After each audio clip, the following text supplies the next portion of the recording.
Before we get into this episode, we wanted to share that this interview took place prior to the senseless act of violence that occurred in Kansas City on February 14th. In truly a unique Kansas City way, our region is healing from this tragedy, not to define us, but instead to unite us in action to ensure the future of KC is bright.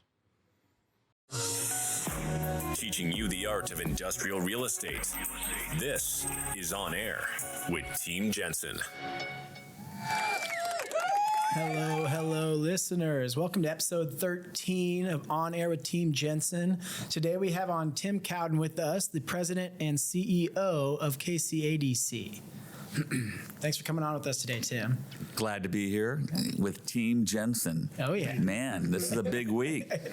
Some of the listeners might remember we had Chris Gutierrez on with us with KC Smartford, which is kind of under the same umbrella or under the umbrella of KCADC. But He is very memorable. yeah, he was a great guest. I know. We're about to find out if he'll step up to the plate like he The did. bar is high. Yeah, but thanks for coming on with us. And just if you could, I think Chris gave a little bit of an overview, but if you could kind of explain what KCADC is and kind of what your role is here in Kansas City. Sure. So the Kansas City Area Development Council, KCADC, has been around now for about 50 years. And the shorthand of what we do is, in effect, we are the sales, marketing, and branding organization for big Kansas City. So that's both Kansas and Missouri, 18 counties plus. So our job is to take this really competitive market into a more competitive marketplace and put the best spin possible on Kansas City as a region for companies and talent to relocate or expand to. Awesome. And how long have you been with KCADC? A long time. I've been with KCADC, very proud of this, for 25 plus years. Okay. I came to Kansas City from Salt Lake, where I worked for a group called the Economic Development Corporation of Utah, which in effect did the same thing, but for the state of Utah that we do here at KCADC. I came on board basically on the sales team, and I ran our sales team for a good portion of the last 25 years. And I've been CEO now going on 9 years. Awesome. Cool. And I know you and Dan have had the chance to work with each other quite a bit in the past. And I know that we always really enjoyed working with your team. And like you guys have done an awesome job growing with the city as well and evolving with the changing times. So I think you guys are a nice bright light to shine on Kansas City. So, Yeah, well, you mentioned team. And I love Team Jensen. And I've got a fantastic team at KCADC. You mentioned Gutierrez that I can go down the line. We've got a fantastic group of people who really believe in what we're all about, what we do. And we're all very fortunate that we are the sales team for Kansas City, because I say this all the time. There's nobody with a better job than mine or ours at KCADC, because every day we get up out of bed and get to go out and sell Kansas City to the world. You and your team do a good job of it, and we've talked about this for years. And I tell these guys, I tell the other folks around here, but it's not always the norm that the EDC world works well, glove in hand with our world. And KCADC has always been very good at that. And you guys have, you know the importance of our world and how we need to be involved in conversations and in driving of the deals. And it's always been a process. You guys I always feel like you guys do a very good job of making us and Kansas City look good. Well, and that's appreciated. I know that you don't have to do it. And we focus on that and remember it, because we characterize KCADC as a coalition of the willing. I use that a lot around the office. I'm sure my team gets tired of it. But there's nothing that mandates that you all scratch a check, invest in KCADC or Smartport or our other initiatives every year. You do it because you know that it gives you a better chance to win. Right. And I grew up in a private sector environment. My dad's a small businessman, and I want KCADC to reflect our primary customer base, which is private sector. And I look at you all as my customers too. I mean, we've got 250 investor companies that make a decision every year for whether or not they're going to support KCADC or our initiatives. Our customers external to Kansas City are primarily private sector. So I want our team, and certainly starting with me, to reflect our customer base, which is the private side. Right. And I'm proud of the work that we do. We work with so many different quality companies and our community partners, state partners, utilities. I mean, again, all this coming together right now, Dan, you see it. All this coming together gives us a better chance to win. And you guys are young, looking at you across the table.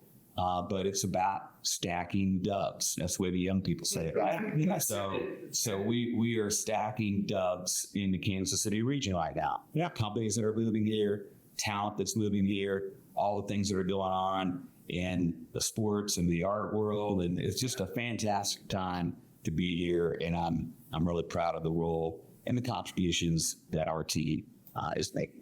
Yeah. Well, and before we jump into all the exciting things going on in Kansas City, I always find it interesting to kind of learn more about your perspective of what you're doing today. You touched on your dad had a business in the private sector. Can you touch on kind of what that was like and what he did exactly? I'm sure growing up with that, and he's still involved. He had several real estate holdings across the Oklahoma City area. I saw Todd Minden in there. I know he's got some investments down in that market. So he's been liquidating all those over the course of the last 3 or 4 years. My dad will never retire, but he's been involved with real estate. So I got involved with that at an early age. But primarily, he made his chops through gasoline. So he had several convenience stores across the central Oklahoma area. So I grew up in that. From the time that I was able to push a broom, I was pushing a broom at one of his retail establishments. And I'm very appreciative of him for allowing me and giving me that sort of exposure early on, because I feel like that's translated into not just me, but my family, my kids, having a work ethic, because that's really what it's all about. And I know you all share that, your old man over here to my left. Yeah, so for better or for worse, sometimes you can't get away from it. Yeah, I tell you though. And, yeah, for better or for worse, occasionally need to be reminded of it. Well, I gotta tell you that my dad is a hard charger, hard charger.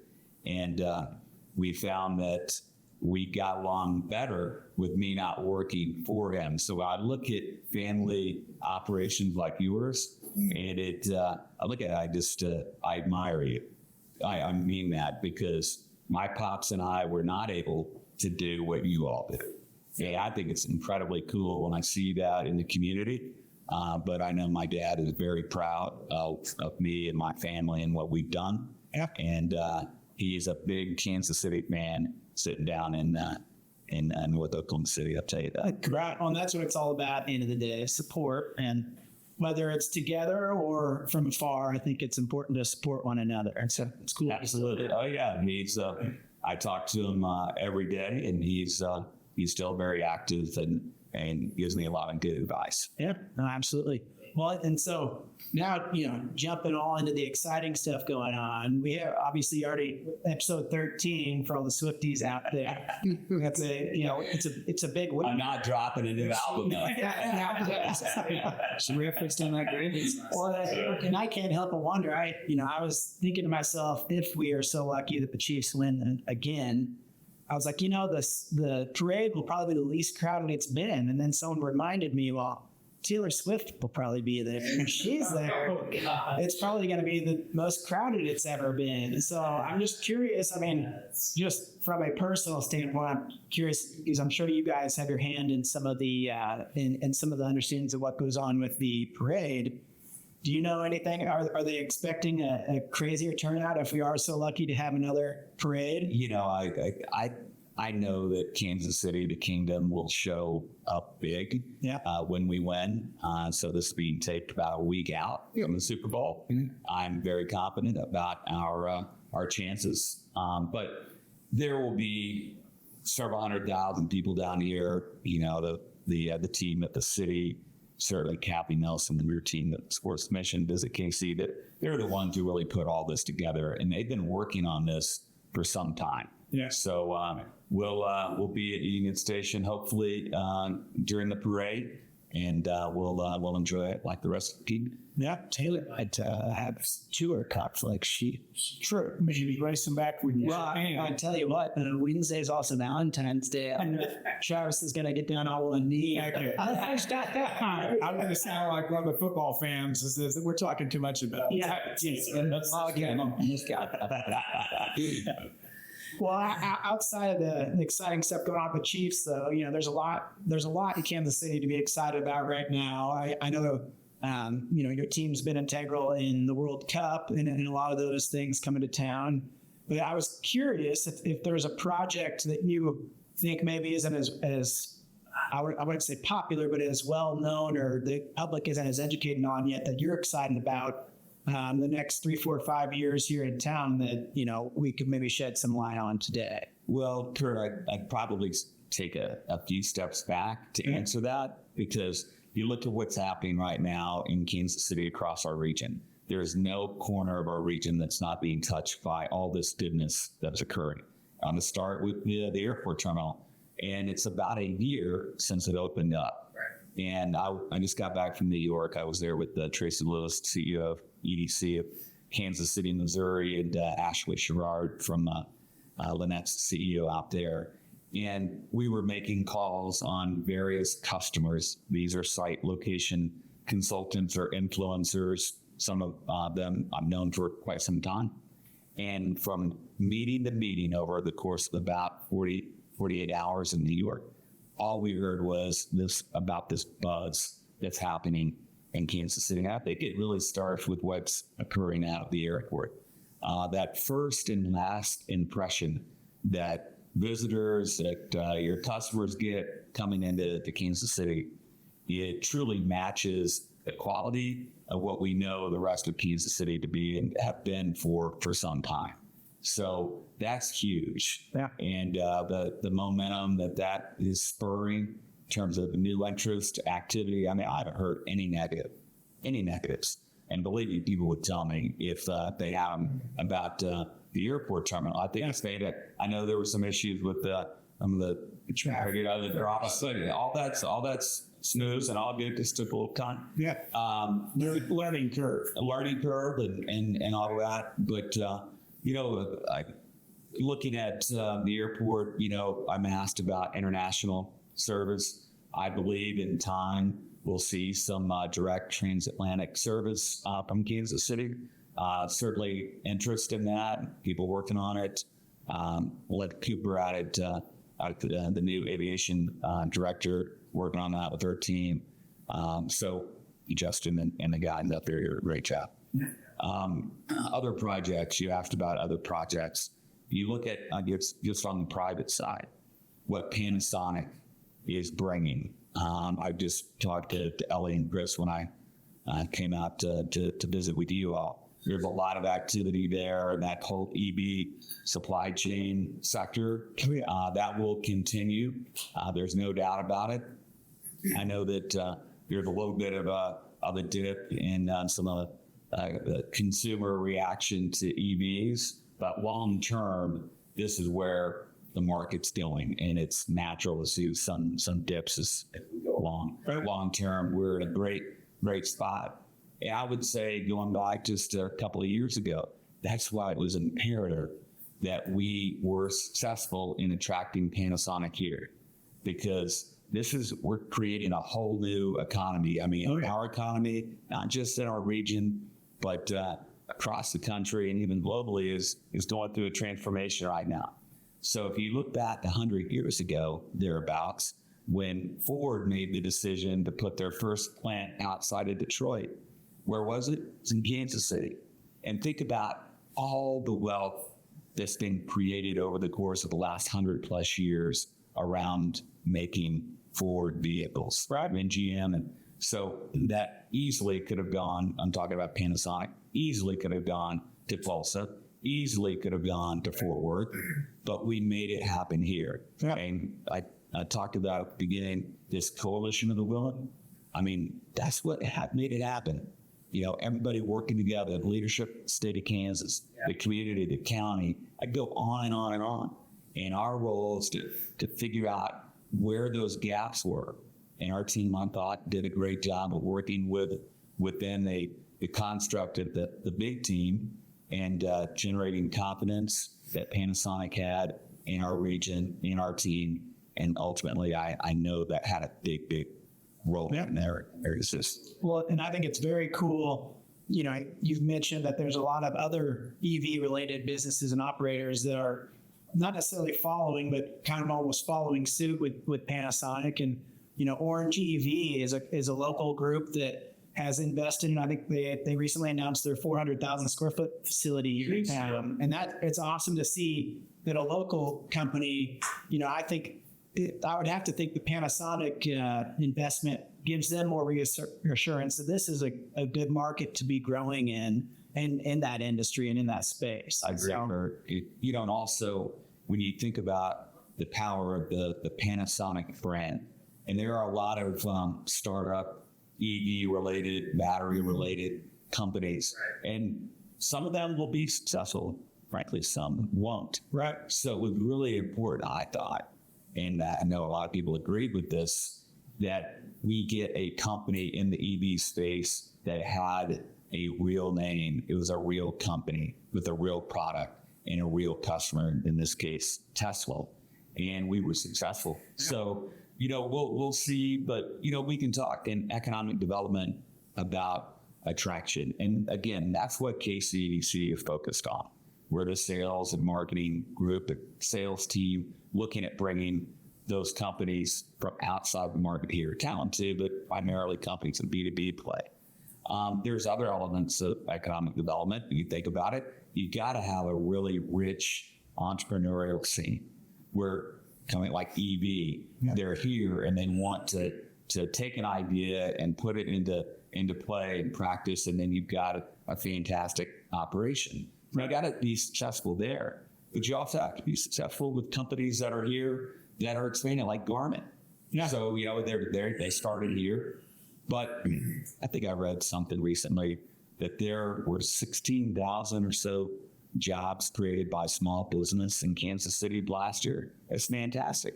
But let's also look at the reality that there's a lot of small businesses or startups that won't work, that will fail. That's why you need to have all three of these elements working together. You have a startup community, very, very important. You need to make the environment here attractive for companies that have been here and operating that want to expand here. I think you got to have a sales team. Because every company, you all have somebody that's hitting the bricks every day out there trying to bring new revenue in, new customers. You all do that on your team for Kessinger Hunter, Team Jensen. Yeah, no, absolutely. And that's, I think, you know, I'm excited to see what continues there. And I think they still got about a year until they're really up and going, but we're confident there's going to be a lot of activity to follow. So we're excited to see it. Yeah, I was driving out the other day to Lawrence. My youngest son is at KU now. I know you're Mizzou guys. My daughter just graduated from Mizzou. All right, so okay. But I was driving out and looked off to the south and saw the cranes and can see the roof lines. Fantastic. Yeah, no, it's something else out there. It's been probably a month since I've been out there. I need to go check it out. But production is supposed to start about a year from that. So, we'll see. I think it's quite the task. 4 million square feet is a lot of building. So, but I think it's a good group to have out there and excited to get them going. But you know, jumping away from even kind of the industrial space, and I'm sure there's things you can't share or shed too much light on, but there's a lot of excitement around the Royals and the idea of a downtown stadium. And, you know, I think we just got word that, what was it, Bobby Hutchinson would get extended for 11 years at least, right? There's a player opt out, contract text in there, but just about a big commitment to the Kansas City area. It'll be cool to see one of these days when they determine what the location is going to be, but just furthering the impact of downtown. I mean, it's changed just in my lifetime. When I was in high school, downtown was never even the consideration. And Dan is saying that it used to be awfully sleepy down there and there was not much to do after 5 o'clock. Yeah. But just having that impact of a future downtown stadium and further development, you're just going to continue to go a long way, shining a light up on the city and giving us more comparables to the big entertainment destinations in the country. Yeah, Let's do it. Yeah, can you share on how important that can be for your team to really highlight Kansas City? And Absolutely. I mean, what we're experiencing right now, and your dad's been around Kansas City for some time. I have. You are just getting into it. Obviously, it hadn't always been like this, right? Right. And so, again, when I was in New York, just a couple of days ago, everybody's wanting to talk about not just what's happening with the Chiefs, but just about everything that's occurring in Kansas City. There is just there's this halo effect right now that's just right on top of our region. And I look at that and think about you mentioned Bobby Witt Jr. signing this, 11 years, 14 years, whatever, huge. Now you think, I would put Kansas City, when you compare us to the major mega markets on the coast, that this is obviously a smaller market. right. It is, I think, just says so much about who we are and what an attractive place this is to build your career, to build your life.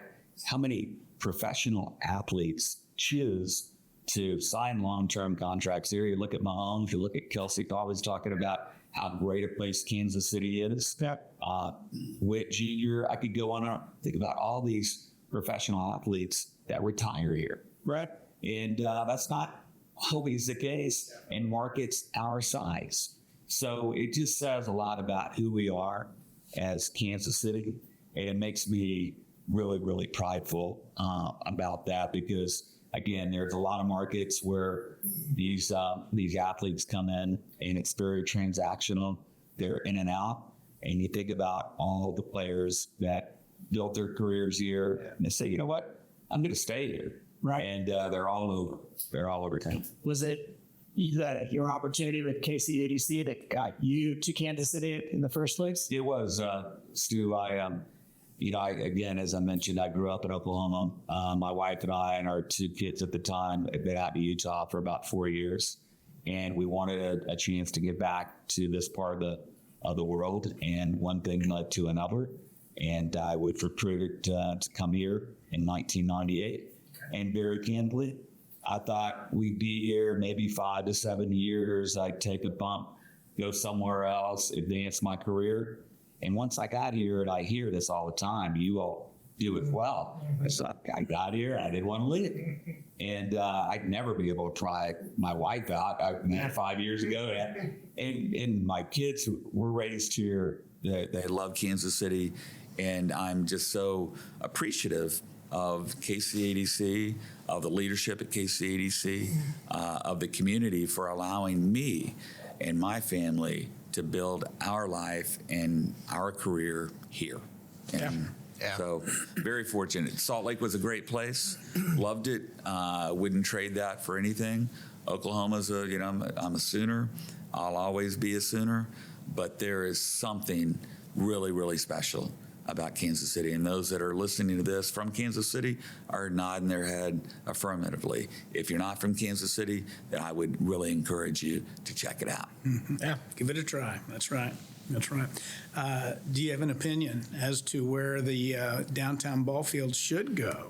Well, here comes, these all been nice, really easy questions. And then the old man over here just pops me. Yep. Yeah, right about It's the an head. opinion. Right about the head and shoulders. It's looking at the approach that Mr. Sherman and his team have taken. He is ultimately the customer.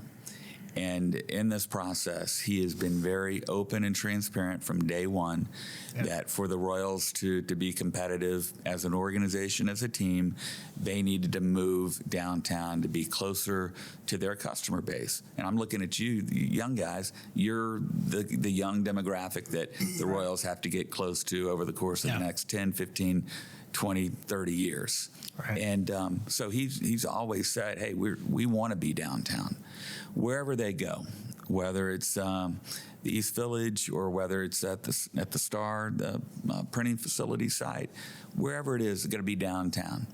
And you think about all the other great things that are being discussed for downtown, capping 670 potentially. You know, this is really, again, transformative stuff that's occurring right now that it's going to benefit.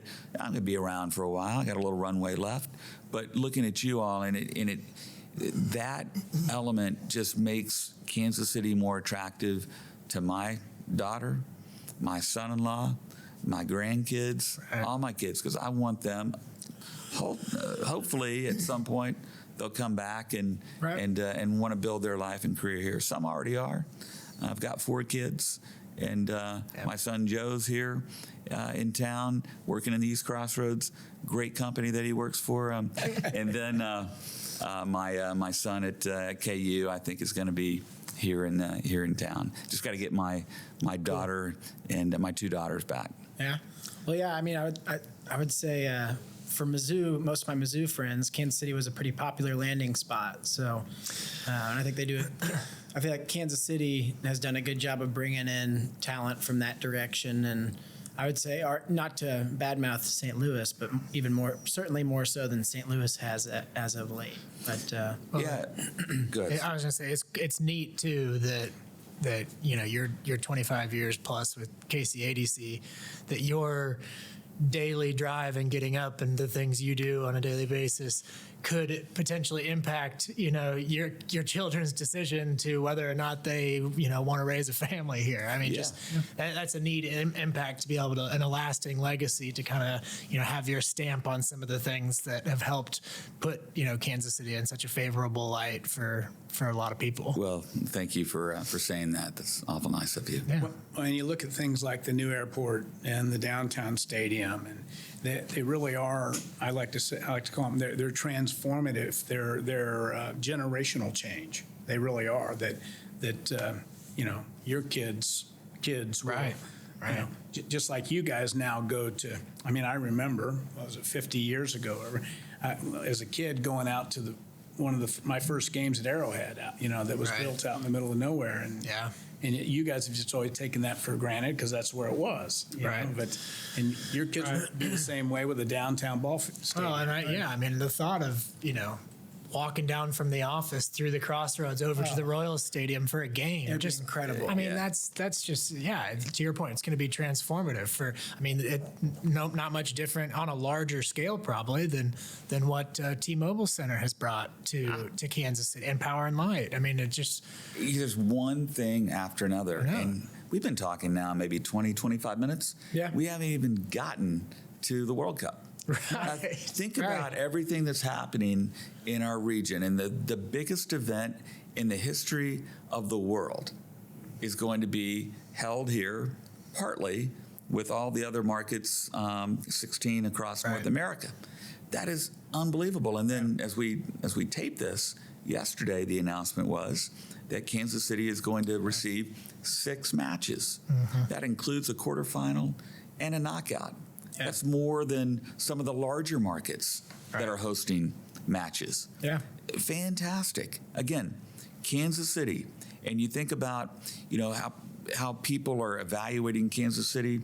They're doing it with their feet. And I saw a stat the other day that from a population standpoint, since the 2020 census, so over the last 2 years, we've added more population in some of these high growth markets like Denver, Seattle, Salt Lake, and even Miami. just in the last 2 years. So people are voting with their feet. They're starting to really figure out across this great country that Kansas City is a place that I need to go. One, I need to go visit it, and then they come visit and they go, you know what? I'm going to choose Kansas City to build my life and build my career. So you think about the World Cup, you think about the world coming here in 2026. It's just going to open up even more opportunity.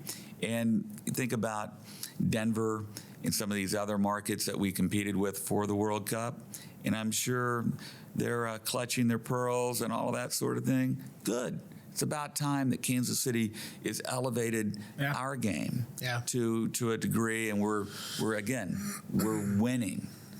We're not just winning in economic development. We didn't even talk about technology and digital health and all these other areas. I mean, there's some major brands that are evaluating our market right now, and I'm excited. I'm an optimistic person by nature, particularly when it comes to the professional side of things. Yeah. And I couldn't be any more excited about what's going to occur in Kansas City, because unlike most, I get to peek into our pipeline, and I get to hear every day what our team is telling me, what's in there, and certainly be able to work with pros like you in the development community. Absolutely. Do you guys have any things that you can mention that you're going to try and work with in 26 in Kansas City as far as economic development around the World Cup, as far as visibility to the city? There's a lot of discussion right now when you think about the mayor's team, Mayor Lucas and his team, certainly Cliff Illig and others, Neil Sharma, Karen Daniel. There's a lot of talk right now about what's the magic that's going to be created, because we're going to put on fantastic matches. We know how to do that. People are going to love the sporting environment when they come here from around the world. But what's that lasting legacy? What will live on year after year after year? How can we utilize the World Cup to really be a stage and an effect for what Kansas City is all about, and then launch us into what we're going to be moving forward? Yeah, it could really be a springboard to further activity and exposure. Well, absolutely. And it should be. Right. I mean, that's why it's such a big deal. I mean, we beat out a lot of major cities that were clamoring for games that we're going to end up having here. So it's we say, Stuart, beating out, winning, agree. A lot of that came down to, again, this team. We talk a lot over the years about we've got a great product. We've had a fantastic product for some time, and the product being the Kansas City region. But let's be honest, there's a lot of great products across the country. Mm-hmm. You all travel, you can go to different places, go, this is a really nice place or that. But you know what? How do we distinguish ourselves from these others? You've got to have the real estate. You've got to have the incentives, the workforce, all these things that go into it. But you also have to have process. And I think sometimes process becomes a dirty word to some, like it's boring or but man, if you can create a process, if you can control your controllables better than the team in community X or region Y down the road, then our chances to win go way up. And I look at the Panasonic example most recently, is that proof positive that I know we were able, as a regional team, we were able to handle our business more effectively than the others. And I know at the end, when the company executives decided where they wanted to be, you have to have a building, your site, you have to have all these things. But you better generate that degree of confidence in your customer and you, because things will go sideways. You've been, you've dealt with a lot of deals over your time, and things are always going to go sideways. So when they do go sideways, you better be lockstep with your customer and hopefully be able to work through those with them. Yeah, it's about having that relationship that gives them confidence, even when things maybe go sideways, that you're going to deliver. And and still have that transparency that I think is important to most everybody in our region, you know. And I think I feel like we kind of exemplify the Midwestern way here in Kansas City, you know, and I think it's awesome. And I believe that the Midwest looks to us. I think there's a lot of pride that the Midwest has for Kansas City. When you think about the World Cup, you think about the KC Current. Yeah. And the CPKC stadium that's under construction that'll be open here soon. The first purpose-built stadium for a women's professional team in the world. Yeah. Right here. I did an interview with Tracy and Ashley the other day with the Daily Mail, the London's big newspaper. Right. And they were asking about all this that's happening right now in Kansas City. And again, I believe we're so close to it, sometimes we even forget about all that's happening. Yeah. You have to take a step back and go, wow. Right. It's on an international scale right now. And it's kind of like the Chiefs. The past couple of years have been so good that it's easy to kind of just act, we're used to it, you know, but Right. we gotta keep the routine going and stay on top of the process so it stays this way. Kurt, you're exactly right. I mean, just because we're having the success now doesn't mean it's going to happen tomorrow. Right. We got to keep working. We got to keep grinding. Yeah. We got to keep thinking big and having vision and all these things. That's what really makes it happen. Yeah. But just because we did it yesterday doesn't mean that it's going to be tomorrow. We gotta put our shoulder into it and stay after it. And I know that we will. Yeah. Keep stacking dubs. That's right. Yeah. Stacking dubs. Well, I mean, jumping around a little bit, you know, I feel like we've talked a little bit about a lot of the stadiums going up and sports related stuff, but I know you mentioned the riverfront earlier, which that stadium is going to be a huge part of that. But are there other projects or developments like that you see being kind of big catalysts for a lot of the projects we are looking to land and hopefully bring to town? Well, you look at just all around, and we could talk about industrial, we could talk about office, we could talk about all these things. If I do, I'll leave somebody out. But what I would say is that if you go to every corner of the region, there's something really good and innovative happening. So you think about Lee Summit. I was in Lee Summit just a couple of weeks ago. I mean, their downtown is it's awesome. Yeah. I mean, and so my wife and I try to get over there every so often. I get over there for work, and it's just fantastic. I go, I live in Overland Park. I said, absolutely, I could live in Lee Summit. It'd be great. Yeah. Then you go up, for example, to Liberty. What a cool community, Liberty is. I was in Lawrence last on Saturday visiting my son Jack. Lawrence is so cool. So everywhere you go, I drive through downtown Overland Park every day. They've done so much great work in Overland Park. Lenexa, the new city center. I mean, I can go on and on and on. Yeah. There's just so much happening. And I think that, we do have our challenges. I'm just not blowing sunshine. We've got a major challenge in Kansas City with violent crime. That's something, murder rate, all these things that, people you look at and they evaluate our market based upon that. That has to, we got to do something way above my pay grade to figure out. But man, that's something that concerns me when we look at that. Making sure that our infrastructure stays up and current. It's a tough time of the year. You drive and potholes and all. But I know it's not unique to Kansas City because of our climate and all of that. But that leaves an impression too. Yeah. So those sorts of things. When I talk about infrastructure, it's just not building new roads, but it's that human infrastructure as well. Oh, yeah.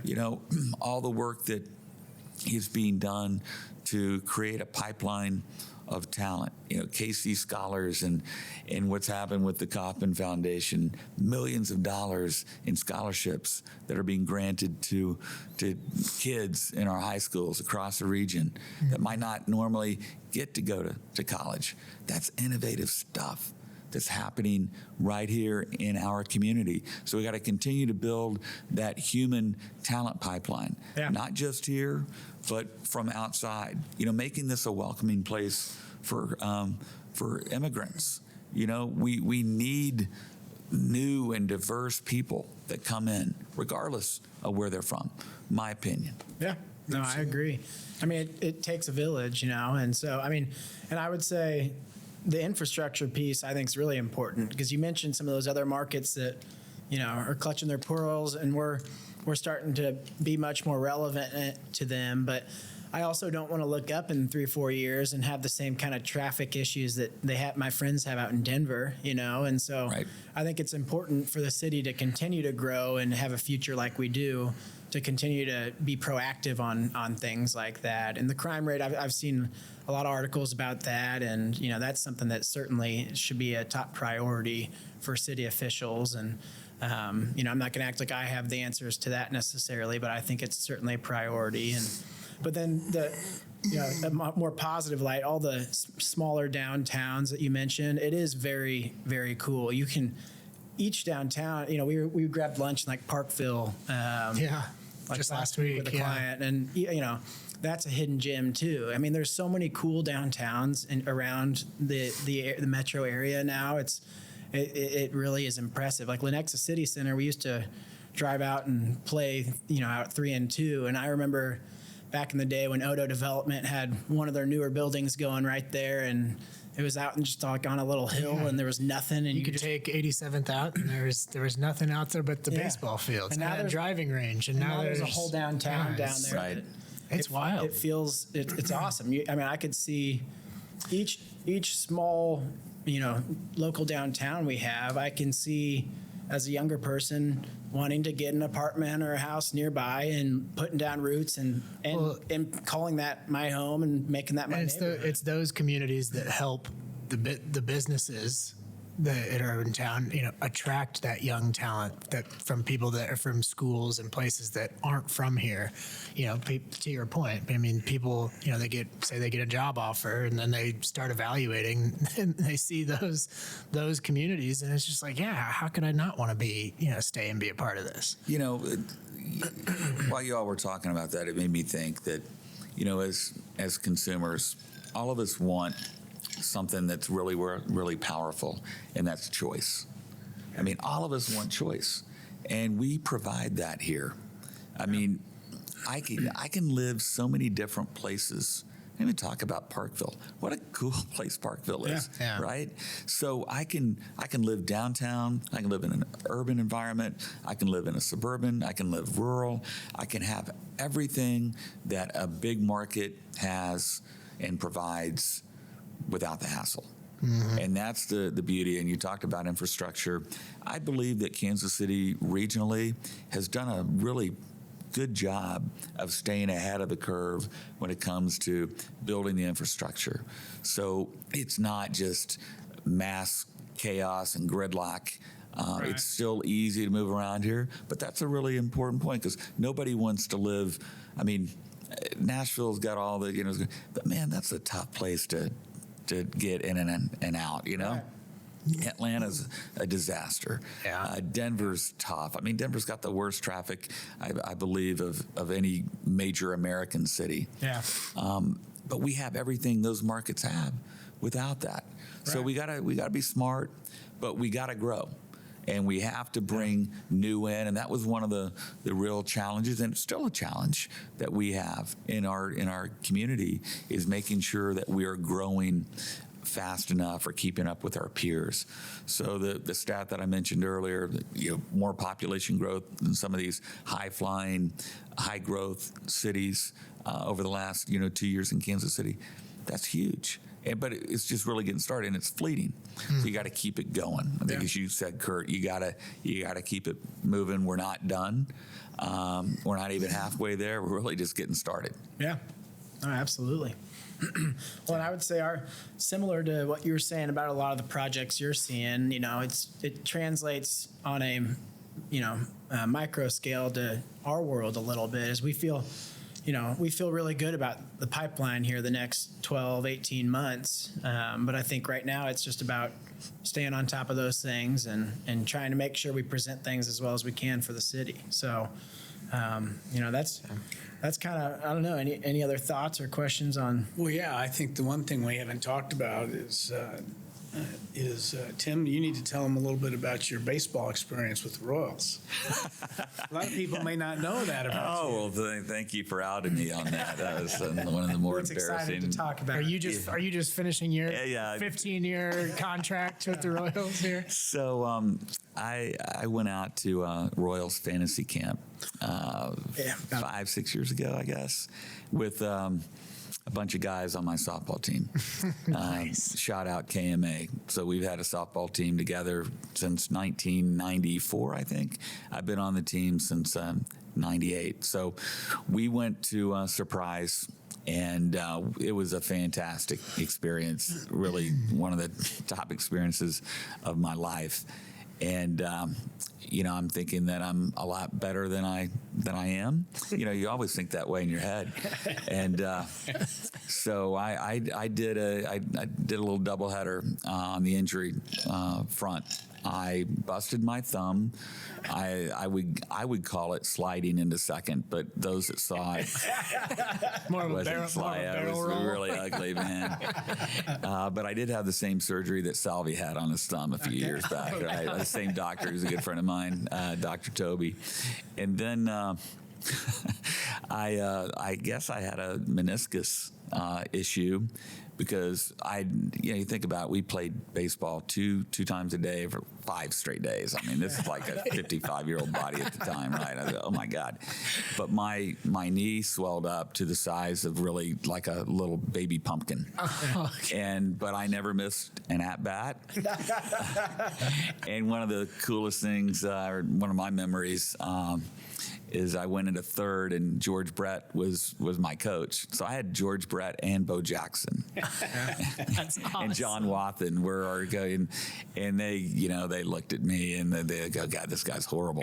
And, but I did get an attaboy. That's good hustle. And he looked down at my knee. He goes, my God, what'd you do? You said, I go, well, this is it. So it was a lot of fun.